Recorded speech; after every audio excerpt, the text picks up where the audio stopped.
It feels good when somebody buys something, right? They buy an album, they buy a CD, they may buy a concert ticket, they may come out to a show. Somebody may congratulate you on an album release online. Like it really feels good when people are engaged and supporting what you do. And then after a while, it feels like, okay, why is this not consistent? Why is this not ongoing? Why does it feel fragmented? Why does why do I feel like I get support one moment and then in the next moment it's like it's crickets. It's like I'm not even sure if people are really truly engaged in what I'm doing. And that's not abnormal. Um, as an artist, we all go through these phases and we go through these periods in time where we feel like the support is not ongoing. We feel like it's very sporadic and it's not consistent in nature. So with this episode, I want to talk about how can we continue to get ongoing support and we can reverse that feeling and reverse um, that notion that fans are not willing to support, they're not able to support, and then we're going to talk about how we can continuously get them to support us because they do want to, and sometimes and in some capacity they just don't know how. So let's first address why it's difficult to get ongoing support and to manage it. One of the first things we have to recognize is that your fan, their attention is at war. There's a war for their attention. So we think that, as artists, when we put out music and we put out experiences and songs, that we're competing not just with ourselves, but we're competing with other artists, right? We're competing for the attention of, trying to stand out in a fan's mind, between different artists. But you're not just competing with artists. In today's world, we're competing with so much competition in the realm of technology and in the realm of other mediums of art. Influencers, podcasts, just the whole world of social media, if you will. Uh, Television shows, Netflix, YouTube. There's so many different things that our fans are at war with when it comes to their attention, that you're up in competition with that. It's not that you're in competition with the thing that they're paying attention to, but you have to understand that their attention is being pulled in so many different directions that it's just not about other artists or other forms of music that you're competing with. It's also just a vast amount of entertainment and media. And just for perspective, even if I took the additional forms of media out and I focus, say, specifically on Spotify, um, we know this notion. If you're an artist, you probably heard this before. There's 100,000 tracks being uploaded to Spotify alone every day. 120,000 songs are being uploaded every day on Spotify as of 2024. That's a lot of music that fans have the ability to tap into. So you add that and compound it with everything else, television shows, streaming, Netflix, Hulu, YouTube, all of those things. You're in war with a lot of competition for their attention. And that's the beauty, because it's easier to get access to mass amounts of people, but it's more difficult to maintain and acquire their attention. And then there's this thing where there's a mixed messaging and mixed messaging in your branding from as an artist. So what does that look like? A lot of artists tend to change direction too frequently in how they're branding themselves. You know, you start off doing one thing that represents your brand, it seemingly doesn't work, and then you pivot and you start doing something else that you feel like that will garner the attention that you're looking for. So you find yourself throwing all of these different things at the wall, and what you're doing unknowingly is you're confusing the fan, you're confusing the audience. So people don't know what you're known for, they don't know what you stand for, they don't know how they can consistently engage in what you're doing because you're throwing all of these things at the wall. So with that discouragement, with the strategy, you may have a single release strategy, you may be releasing a series of performance videos, You may be doing all of these different tactics that you think that fans are looking for, and when you don't get the support, or you don't receive, whatever it is that you're looking for in return, you tend to stop it and you do something else, and that's where you start to confuse, fans with your messaging and your branding. And then next, the relationships are transactional and not rooted in true connection. So what do I mean? Basically, we have to get out of this concept as an artist that we're only selling music.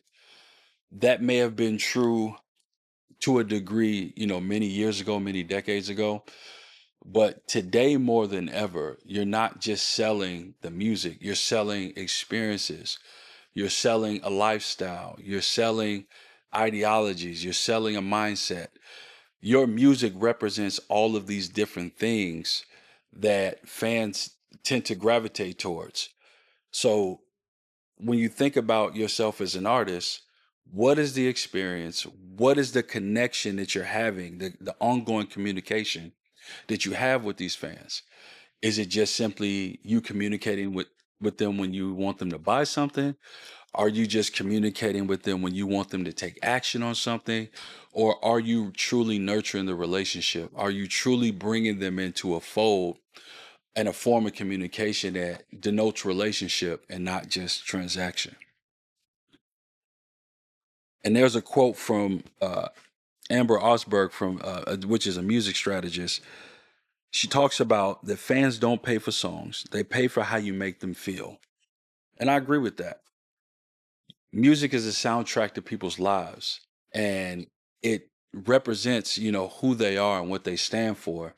And if you're not taking these concepts and taking these notions and being in a relationship with them from that perspective, then it's just going to feel transactional. It's just going to feel like that the only thing you want them to do is to buy a song and to get, that particular material, and then that's it, and that's when the relationship ends.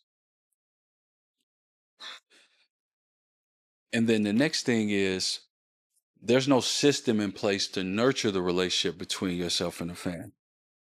So artists who don't consistently maintain relationship, say, via SMS text or via email or in some kind of community setting, they're not rewarding their fans. They're not going above and beyond to nurture the relationship. You know, you tend to only, rely on streaming and social media only. And that's just not enough, especially with the way the algorithm is working in today's world. You're running the risk of not even having people find, what you're actually releasing out into the world. So you got to go beyond streaming. You got to go beyond social media to be able to nurture that relationship. Because without intentional relationship or engagement with fans, there's been a study from Chartmetric in 2023. It said that only 5 or 10% of an artist's following will engage consistently. So again, I think we're coming out of the age of, and I think we've been out of this age actually, where followers matter, right? Where if you have 5,000, 6,000, 10,000, 20,000 followers, we expect that when we post something on social media, that all of those followers, or a good vast majority of them, will receive that information that you put out for them to see, whether it's a new album, a new single, a promo to a new show, whatever that case may be. But that's not the case. Nowadays social media is based on interest content. So the algorithm is going to show you and I what we're seemingly interested in. So now we have to go again beyond social media to figure out ways, how can we tap into the people that are seeking, what we have, and how can we continuously tap into those who genuinely support us and just want to find our content in the interim. Because without a built-in system for deepening relationships, we can almost get ready to expect inconsistent support. So that is a very large and key component, is that we have to start to think about what system, what ways and form of communication do I have in place to nurture that relationship, to keep an ongoing relationship, and to have more of a direct relationship with the people that support me, the fans. And then lastly, one thing that I think we take for granted is that we don't educate our fans on how to support us. So, us as artists, we don't clarify and make it easy for fans to support. We assume the fans know. So, it could be something very simple, like a direct call to action. And I'm just going to use social media for the sake of conversation.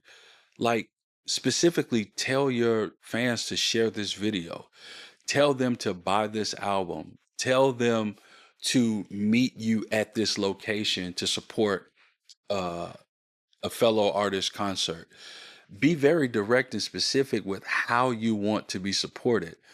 Um, a lot of times, I've seen it to where is that, and I've done this before as well, where you'll post something or you'll share something and it becomes very ambiguous, very non-direct, if you feel inclined by this, or, if you want to, I'm having a performance, if you're free, come out to such and such. And it's like, no, that doesn't denote a direct way for people to support you. We have to tell them. We have to be very specific and very direct on how fans can support, who we are and what we have to offer.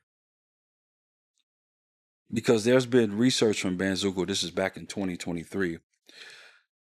They did a survey with fans, and it says 74% of fans surveyed by them indicated that they want to support artists directly, but they just don't know how. So that tells you right then and there. 74% of people who identify as fans of other artists don't know how to support them. We may be missing out on opportunities without being direct with people and giving them the space to support us as artists. So I just want to deepen the concept and the understanding of why we continue to struggle to receive ongoing support, because there's some things at play, especially in today's society, that we have to be mindful of.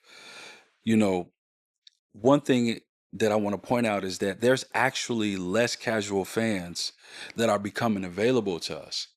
And this is just by the sheer numbers. So even someone that's considered like a mid-tier independent artist, say someone with 50,000 to 100,000 monthly listeners, I'm using Spotify for an example, they earn less than $1,000 a month from streaming alone. So relying on streaming for financial support by itself is pretty unsustainable by and large. So we got to understand that less people, less casual fans, less passive listeners, even that aspect of the music industry is becoming less available to us as artists. And then there is also a lack of an intentional value add, which is decreasing ongoing support. What do I mean by that? So a lot of artists, again, and I touched on this earlier, throwing multiple things at the wall very sporadically, unintentional.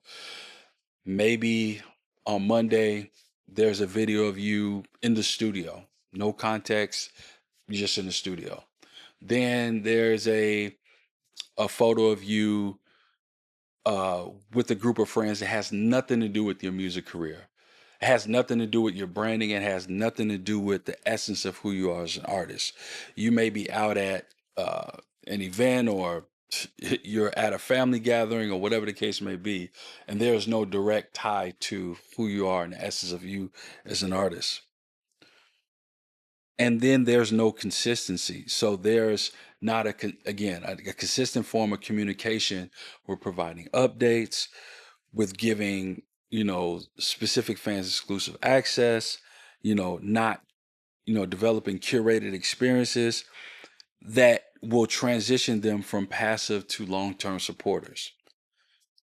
So without that in place, there's not an intentional value add for how do I get this person from being passive to an actual, and for the sake of conversation, a super fan, someone who is a customer of what I do. They buy my merch, they buy my music on an ongoing basis. So again, ongoing support requires intentional exchange in value, which is relevant for what the fan desires. You know, we think about today's world, and we think about where we're going as artists, and we find this large surge in having your creative experiences being windowed to your fan base, meaning that they're coming alongside of you for the journey. They're seeing the behind the scenes concerts, they're seeing the behind the scenes footage in the studio, they're being invited to private concerts that's not available to your fans at large. So understanding that intentional value add is where we need to go and what is sustainable for us moving forward in the future. And this goes into my next point, where we start to see the implications of this, that you get high engagement but no conversion. And high engagement meaning high social media engagement, comments and shares and likes and things of that nature, but not converting over into customers, meaning people who are spending money with you on a consistent basis with the products and services that you offer. There's a disconnect there in today's world when we're not intentionally adding value. And they've even stated that on TikTok alone, that only 1 or 2% of viral videos even translate into people becoming actual fans and buying products from artists. So a viral reach does not equate to loyal ongoing support. It may equate to more exposure. It may translate into people becoming more aware of that particular side of you as an artist, but it doesn't translate into them becoming an actual customer and for the support to be ongoing and them to come into your ecosystem to continue to support you as an artist. So now that we have a foundation and an understanding of why artists struggle with having ongoing support, let's talk about what we can do practically as artists. What can we do starting today to begin to transition people from passive listeners to being supporters of what we do creatively and being ongoing fans, and to come into our world and to come into our world strategically? So, the first thing I would suggest is that we have to get very clear about establishing a direct to fan relationship and creating a journey for the fan that's relationship based. So the strategy is you want to build and nurture your relationship with fans beyond social media. So you want to make a decision right now. What is going to be the location, the space, and the place in which I'm going to offload my fans from social media into a community, into a network, into a newsletter, into a system where I can continuously have constant, consistent communication with them in reference to the value that I'm adding as an artist. So you have websites like Even platforms, which is a platform that exemplifies the windowing concept of what it means to follow alongside the journey as an artist. You have sites like Squarespace, Patreon. These are all excellent platforms to begin building consistent, intentional, direct to fan relationships to nurture your fan base. So that's number one. We got to start thinking about how we can have a direct to fan journey in a relationship with those fans. And then we have to make opportunities for support to be consistent, clear, easy, and cross beneficial. So, since the majority of artists do begin to nurture and to be able to be discovered, and social media becoming a place of discovery, even if we use social media right now, you want to begin to utilize that space to educate your fans monthly or in whichever frequency you feel best that you best see fit on what support means for your career. I know this is a tough one because when you have to be vulnerable to ask someone and tell someone how to support you, and then begin to explain the implications of what the support does and does not do, that could be a very vulnerable state. You who wants to tell someone that's a fan of their music that you struggled financially last month, with your music sales? Who wants to tell people that supports them that, hey, I'm not getting as much traction in my business as I thought I was as an artist? Who wants to release that pride, right? And expose themselves and be vulnerable to tell people like, this is where I need you, this is where I need your help, this is where I need your support. But with that strategy, that is what allows people to come in and actually begin to evangelize for you and to be able to support you and to be able to show up for you. So what does that look like? Just giving small examples, being completely transparent with, why you need the support and what it does for your career. You know, you can have a post about why direct support is means more than Spotify, or 3 ways in which you can support me. You know, sharing, my album, um, word of mouth, signing up for the email list. These are all forms of support that allows for people to begin the journey of an ongoing support, for your career. Because when fans become aware of how and why to support, that encourages them to be direct and active participants in your success. And most people who are fans of artists, they want to see them succeed. And if they can become active supporters in that process, more than likely they're going to show up and support you. And then you want to be able to systemize engagement. You want to systemize feedback. You want to give fans space and a place to be able to have conversations with you about your artist journey and what you're creating and what you have created, right? So you want to ask for reviews, hold Q&As. You want to incentivize and create room for commentary on your music. And this is, there's simple ways to do this. You can hold polls on Instagram, for an example. You can go live and be in conversations with your fans and pose specific questions about, you know, uh, that can create engagement for your music. Because the one thing that makes this important is that they feel seen, they feel heard, they feel valued, and they don't feel like they're just being marketed or promoted to. It now starts to become less transactional, and they feel like they have a direct relationship with you as an artist. And then you want to be able to deliver unique, authentic, and consistent experiences to fans. So, one thing that I would suggest is, if you can start off with one thing immediately, you want to develop what I call a fan commitment. Be able to decide at least one thing that you can do, that you can commit to engaging with the fan on a consistent basis. What does that look like? Is it a monthly single release? Um, is it a live Q&A that you host every month? Is it a bi-weekly stream studio session? Is it weekly music updates on your career? Whatever that fan commitment is, just commit at least starting off to one thing that you can do on a consistent basis that's going to allow the space and the time and the opportunity for fans to engage with their music, engage with you as an artist, and to be able to build that direct relationship. So again, define what you are able to provide your fans on a consistent basis and how they're able to follow along with what you're providing. And this doesn't have to be articulated, but it has to be understood by you. Because as artists, you want yourself and a team of collaborators to help you execute this creative idea.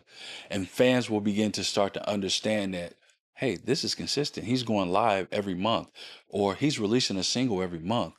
I'm getting a newsletter every month about a new single or a new update. And then people will start to be able to pay attention to, because you become front of mind. You become the person that they see more on a consistent basis, and they begin to associate whatever you're releasing with that consistency, and it starts to build relationship. Because again, fans appreciate and desire to show up for you as a human being, not just for your music. All of these things and these tactics and this way of building relationship, again, is a way to bring them closer to you and a closer supporter on an ongoing basis, and not something that's fly by night, and it's not something that they can't consistently tap into uh, to be able to keep up with you and support you consistently. So again, this is just one of my final takeaways, man. You know, fans, they don't stop supporting, some fans, because they don't care. They stop because they don't know how. They don't feel connected and aren't invited to support you consistently. So I'm encouraging you, put this into practice. Put these steps into practice and watch how many passive listeners starts to become ongoing fans who buy your merch, who buy what you have to offer, who show up online and begin to support you, who begin to engage with you consistently through your community. And they'll begin to support you with their money and their voice and their presence. So I hope this video helped help you understand why artists struggle to receive ongoing support, and to be able to practically begin to reverse that, and to be able to get the support that you're looking for and that you need on an ongoing basis, because fans want to. Don't believe they don't. They just need to know how. It needs to be consistent, and they need to know where to show up and how often they need to show up to support you as an artist. So if you like this video, please share it with someone else that you feel like it can help. Much appreciated for that. Again, I'll see you back here next week, man. I'm Neak. Be blessed. Take care.